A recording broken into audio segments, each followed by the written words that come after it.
Match star Gopichand కొన్నాళ్ళుగా వరుస ఫ్లాపుల్లో ఉన్నాడు. చాలా ఒక హిట్ కోసం చాలా ప్రయత్నాలు చేస్తూ ఉన్నాడు. కథలు మారుస్తున్నాడు, ప్రయోగాలు చేశాడు. తన ఇమేజ్కు దగ్గరగా ఉండే కథలు చేశాడు. గౌతమ్ నందా లాంటి సినిమాలో నెగటివ్ టచ్ ఉన్నటువంటి క్యారెక్టర్ కూడా చేశాడు. బట్ రిజల్ట్ మాత్రం అతను కోరుకున్నట్టుగా రావటం లేదు. సో ఈసారి తెలుగు దర్శకుని కాకుండా ఒక కన్నడ దర్శకుని నమ్ముకొని భీమా అనే సినిమాతో వస్తున్నాడు. ఈ భీమా సినిమా ట్రైలర్ రిలీజ్ అయింది. మరి ట్రైలర్ ఎలా ఉందనే చూద్దాం.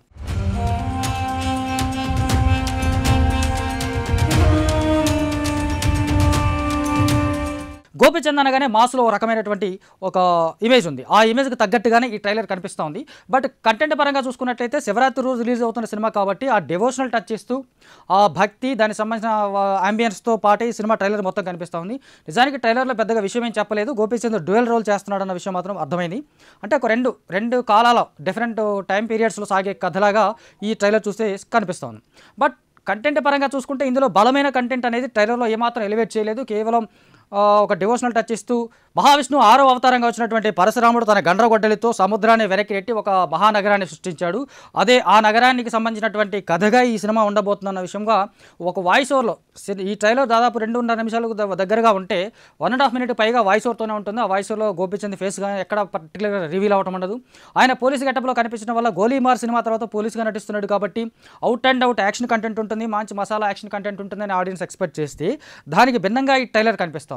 ఒక గోపిచంద్ ఏమో దేవుడికి సంబంధించినటువంటి భక్తి, అలాగే ఇంకో గోపిచంద్ ఆ భక్తికి సంబంధించినటువంటి దేవుడు వదిలేసిన ఏదో ఒక కార్యాన్ని నెరవేర్చడం కోసమే పోలీసు గెటప్లో మళ్ళీ అదే ప్రాంతానికి వచ్చినట్టుగా కనిపించేలాగా ఈ ట్రైలర్ ఉంది. నిజానికి చూసుకున్నట్లయితే ఈ ట్రైలర్ చూస్తే గతంలో కన్నడలో వచ్చినటువంటి శివరాజ్ కుమార్ సినిమాలు కానీ దానికి సంబంధించినటువంటి దగ్గరగా ఈ ట్రైలర్ స్పష్టంగా కనిపిస్తోంది. ఏ హర్ష అక్కడ ఆ సినిమాలు డైరెక్ట్ చేసినటువంటి కన్నడ దర్శకుడు ఇతను ఈ సినిమా డైరెక్ట్ చేయడం వల్ల ఆ ఇంపాక్ట్ ఇతని మీద పడిందేమో తెలియదు. కానీ శివరాజ్ కుమార్ నటించినటువంటి ఒక సినిమా ట్రైలరు లేదా ఒక సినిమాని గుర్తు తెచ్చేలాగా ఈ ట్రైలర్ కనిపిస్తోంది. ట్రైలర్లో పెద్దగా విషయం అయితే లేదు. కేవలం దేవుని నమ్ముకొని ఇప్పుడు ఈ మధ్యకాలంలో ఏదైతే మనం చూస్తున్నామో రాముడు కానీ దేవుడు కానీ ఇంకెవరైనా నమ్ముకొని తీస్తే సినిమాలు హిట్ అవుతాయి అనే ఒక భ్రమలోగా ఈ సినిమా తీశారా, నిజంగా సినిమాలో ఏదైనా విషయం ఉంటుందో తెలియదు. కానీ కొన్ని అఖండ ఫ్లేవర్ కూడా కొంత కనిపిస్తోంది. అఘోరాలతో ట్రైలర్ స్టార్ట్ అవ్వడం, గోపిచంద్ అఘోరా గెటప్ వేయలేదు కానీ ఆ యాంబియన్స్ క్రియేట్ అయ్యేలాగా అతను ఒక పవర్ఫుల్ పర్సన్ అనిపించేలాగా, ఇది ఇంకొక టైం పీరియడ్లో కనిపించే గోపిచంద్ ఒక పవర్ఫుల్ పర్సన్ అనిపించేలాగా కనిపిస్తుంది. ఇంకొక పోలీస్ గెటప్లో ఉన్న గోపిచంద్ ఇంకొక టైం పీరియడ్లో కనిపించేలాగా ఉన్నారు. వీళ్ళిద్దరి మధ్య ఉన్నటువంటి రిలేషన్ ఏంటి, వీళ్ళిద్దరికి మధ్య ఉన్నటువంటి కామన్ పాయింట్ ఏంటి, వీళ్ళిద్దరి మధ్య వచ్చేటువంటి కామన్ కాన్ఫ్లిక్ట్ ఏంటి అనేది సినిమాలో చూసుకోవాలేమో మనం. కానీ ట్రైలర్ మాత్రం ఏమాత్రం ఇంట్రెస్టింగ్గా లేదు. మామూలుగా ఒక ట్రైలర్ చూడగానే మనకు సినిమా చూడాలి, లేదా ఇదేదో బాగుంది, ఇంట్రెస్టింగ్గా ఉంది, ఖచ్చితంగా ఈ సినిమాని చూడాలి అనిపించేలాగా ఉండాలి. బట్ ఈ ట్రైలర్ చూస్తే అట్లాంటి ఇంప్రెషన్ కలగటం లేదు, ఇంట్రెస్ట్ కూడా కలిగించేలా లేదు. హీరోయిన్లకు సంబంధించి చూసుకుంటే ప్రియా భవానీ శంకర్, మాలవికా శర్మ హీరోయిన్లుగా నటించారు. వాళ్ళకి సంబంధించి ఒక సింగిల్ షాట్స్ మాత్రమే సినిమాలో ట్రైలర్లో కనిపిస్తూ ఉన్నాయి. వాళ్ళ పాత్రలు ఏంటి, వాళ్ళు ఎలా ఉండబోతా ఉన్నారు, ఇది కూడా ఏమీ రివీల్ అవ్వలేదు. ఇంకా మెయిన్ విలన్ ఎవరనేది కూడా ఈ ట్రైలర్లో మనకి చూపించలేదు. ఇది ఒక ప్రధానమైనటువంటి మైనస్ అనుకోవాలి. ఎందుకంటే గోపిచంద్ లాంటి హీరో అంటే అతనికి తగ్గట్టుగా అతని సినిమాలు ఫ్లాప్ అయినా సరే అతని ఇమేజ్ ఒక మాస్ ఇమేజ్ అనేది ఇప్పటివరకు చెక్కు చెదరలేదు. కాకపోతే ఒక మంచి సాలిడ్ హిట్ పడితే ఖచ్చితంగా గోపిచంద్ ఈస్ బ్యాక్ అని అనుకుంటాం మనం. అలాంటి మాస్ హీరోకి సంబంధించినటువంటి ఒక మెయిన్ విలన్ రివీల్ కాకపోవడం అనేది ఈ ట్రైలర్లో ఉన్నటువంటి ఒక పెద్ద లోపంగా అని చెప్పాలి. ఎందుకంటే గోపిచంద్ ఢీ కొట్టే విలన్ ఎంత పవర్ఫుల్గా ఉంటే సినిమా అంత పవర్ఫుల్గా ఉంటుందని సగటు ప్రేక్షకుడు ఒక అంచనాకు వస్తారు. ఆ అంచనాకు రాలేని విధంగా ఇటు హీరోయిన్ల పాత్రలు ఏంటనేది చెప్పలేదు.